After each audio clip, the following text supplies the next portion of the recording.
മലയാളത്തിലെ ഏറ്റവും വലിയ സിനിമ ഇറങ്ങാൻ ഇനി കുറച്ച് ദിവസങ്ങൾ മാത്രമേ ബാക്കിയുള്ളൂ. അപ്പോഴാണ് ചെറിയ ടോപ്പ് എന്ന് പറയുന്ന പോലെ ഇതിൻ്റെ ട്രെയിലർ കൂടി വന്നത്. അതൊരു full fledged trailer and it look massive man. ഒരു 3-3.5 മിനിറ്റോ 3.25 മിനിറ്റോ എന്ന് പറഞ്ഞു 3 മണിക്കൂറുള്ള പടത്തിൽ ഈ ട്രെയിലർ ഡിസർവ് ചെയ്യുന്നുണ്ട്. കാരണം അത്രയും സാധനങ്ങൾ, അത്രയും കണ്ടന്റ് സിനിമയ്ക്കകത്തുണ്ട് എന്നുള്ളത് കംപ്ലീറ്റ് ആയിട്ട് ഈ ഒരു ട്രെയിലർ തന്നെ അവർക്ക് കാണിക്കാൻ സാധിച്ചു. ആ ഒരു ടീസറിൽ ജസ്റ്റ് ഒരു ക്ലിംസ് മാത്രമേ കിട്ടിയത്. ആൻഡ് ഈ ട്രെയിലറും ടീസറും എനിക്ക് രണ്ടും സെപ്പറേറ്റ്ലി 2 എക്സ്പീരിയൻസ് ആണ് തന്നത്.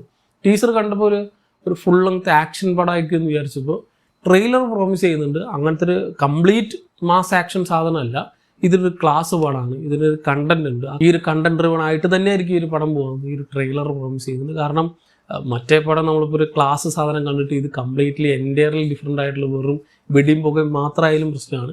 ആ പ്രോപ്പർ കണ്ടന്റ് വേണം. നമ്മൾ ലൂസിഫറിന് നമുക്ക് ആ ഒരു ഇമ്പാക്റ്റ് കിട്ടാൻ കാരണം അതൊരു ആക്ഷൻ പാക്ഡ് മൂവി ആയതുകൊണ്ടല്ല, അതൊരു പൊളിറ്റിക്കൽ ത്രില്ലറാണ് അല്ലെങ്കിൽ ഒരു പൊളിറ്റിക്കൽ ഡ്രാമയാണ്. അതിനിടയിൽ ആ ഒരു സ്വാഗ് നമുക്ക് കിട്ടിയതുകൊണ്ട് അതേ മോഡിൽ തന്നെ ആയിരിക്കും ഈ ഒരു പടം എന്നുള്ളതാണ് ഇതിൻ്റെ ഒരു ട്രെയിലർ പ്രോമിസ് ചെയ്യുന്നത്. ആ ഒരു ട്രെയിലറിന് തന്നെ ഫസ്റ്റ് ഹാഫ് മുഴുവനായിട്ട് ആ ഒരു പൊളിറ്റിക്കൽ കോൺഫ്ലിക്ട്സ് മുഴുവൻ കാണിച്ചിട്ട് പിന്നെയാണ് ഇതിലെ ഒരു മെയിൻ ആയിട്ട് ഇതിലേക്ക് ഇവർ കാണുന്നത്. So it look properly proportional, equal ആയിട്ട് എല്ലാ ക്യാരക്ടേഴ്സിനും ഇമ്പോർട്ടൻസ് കൊടുത്ത് ഒരു ഈക്വലി ബാലൻസ്ഡ് ആയിട്ടുള്ള ഒരു മാസ് ആൻഡ് ക്ലാസ് പടമായിരിക്കും എന്നുള്ളത് പ്രോമിസ് ചെയ്യുന്ന ഒരു കിഡിലൻ ട്രെയിലർ. ആൻഡ് ഈ ട്രെയിലറിലും ഈ സിനിമയിൽ നമ്മൾ ഏറ്റവും കൂടുതൽ എക്സ്പെക്ട് ചെയ്യുന്നത് ലാലേട്ടൻ്റെ കംബാക്കാണ്. ആ ഒരു പ്രീ കോവിഡ് വരെ ഒരു നല്ല ഗംഭീരമായിട്ടുള്ള തിയേറ്റർ എക്സ്പീരിയൻസുകളും ആ ഒരു ഫാൻ ഷോ വൈബ്സൊക്കെ, ആ ഒരു പുലിമുരുകനൊക്കെ കിട്ടിയ ഫാൻ ഷോ വൈബൊക്കെ നമുക്ക് ഓർമ്മയുണ്ട്. അത് കഴിഞ്ഞ് ഒടിയും കഴിഞ്ഞിട്ട് പിന്നെ അങ്ങോട്ട് കോവിഡ് വന്നു, പിന്നെ അങ്ങോട്ട് നമുക്കൊന്നും കിട്ടിയില്ല. പിന്നെയുള്ള ആ ഒരു വർഷങ്ങളിൽ മുഴുവൻ വൻ ഫ്ലോപ്പുകളും മാത്രമുള്ള ലാലേട്ടൻ്റെ കരിയറിനും ലാലേട്ടൻ്റെ ഫാൻസിനും മലയാളി ഓഡിയൻസിനും മുഴുവൻ കാത്തിരിക്കുന്നൊരു പടമാണ്. കാരണം we expect him to come back.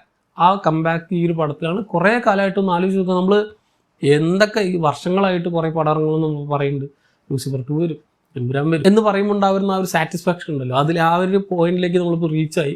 വെറും ദിവസങ്ങൾ മാത്രമേ ബാക്കിയുള്ളൂ. ഇനി ആ സാധനം ഇറങ്ങും. ഇതിലാണ് മൂപ്പരുടെ കംബാക്ക്. അത് ഷുവർ ഷോട്ട് സാധനമാണെന്നുള്ള ഉറപ്പാണ്. ആൻഡ് ഈ ലൂസിഫർ എന്ന പടത്തിന് ഒരുപാട് പ്രത്യേകതകളുണ്ട്. ജസ്റ്റ് അതിൻ്റെ ആ ഒരു ലാലേട്ടൻ്റെ കംബാക്കോ അതിലെ ആക്ഷൻ പാക്കുകളായിട്ടുള്ള സാധനങ്ങൾ മാത്രമല്ല, അതിപ്പോൾ ട്രെയിലർ കാണുമ്പോൾ നമ്മൾ അതൊക്കെ പെട്ടെന്ന് കണ്ണിപ്പെടുക. പക്ഷേ ഈ സിനിമയിൽ ഒരുപാട് ഹിഡൻ ഡീറ്റെയിൽസ് ഉണ്ടായിരുന്നു. അത് നമ്മൾ ആദ്യം ലൂസിഫർ എന്ന ഫസ്റ്റ് മൂവി ഇറങ്ങിയപ്പോൾ തന്നെ എനിക്ക് തോന്നുന്നത് നമ്മുടെ ഈ ചാനൽ തുടങ്ങിയ ആ ഒരു ടൈമിലാണ്, ഒരു 18-19 ടൈമിലാണ് ഈ ചാനൽ തുടങ്ങിയതും. ആ സമയത്തൊക്കെ നമ്മൾ ഡീറ്റെയിൽ ആയിട്ട് ഹിഡൻ ഡീറ്റെയിൽസ് ചെയ്യാറുണ്ടായിരുന്നു പല സിനിമകളിലും. ആദ്യമൊക്കെ തമിഴ് സിനിമകളും മലയാള സിനിമകളൊക്കെ അതായത് ലൂസിഫർ പ്രത്യേകം എടുത്ത് ചെയ്തിരുന്നു. അതിൽ ഇതുപോലെ ഒരുപാട് ഹിഡൻ ഡീറ്റെയിൽസ് ഉണ്ടായിരുന്നു. ഇലുമിനാറ്റി ബന്ധപ്പെട്ടതായിട്ടും മറ്റ് ഈ ഒരു ക്യാരക്ടർ ഓറിയൻ്റ് ആയിട്ടുള്ള അല്ലെങ്കിൽ ക്യാരക്ടർ ആർക്കുകളായിട്ട് ബന്ധപ്പെട്ടുള്ള ഒരുപാട് കാര്യങ്ങൾ, അല്ലെങ്കിൽ ക്യാരക്ടർ സിറ്റുവേഷനിൽ ബേസ് ചെയ്തിട്ടുള്ള കുറേ സാധനങ്ങൾ ഫ്രെയിമിൽ ചെയ്ത് വെക്കാനും അതിന് സിനിമാറ്റോഗ്രഫിയിൽ ചെയ്ത് വെക്കാനൊക്കെ തന്നെ ഇതിൻ്റെ ടീം പ്രത്യേകം ശ്രദ്ധിച്ചിട്ടുണ്ടായിരുന്നു.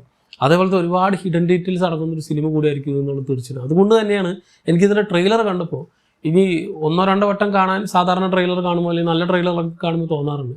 പക്ഷേ ഇതങ്ങനെയല്ല. ഇത് ഇവിടെ വേണ്ട, ഇനി നമുക്ക് തിയേറ്ററിൽ പോയി എക്സ്പീരിയൻസ് ചെയ്യാമെന്നുള്ള ആ ഒരു സെറ്റപ്പായിരുന്നു.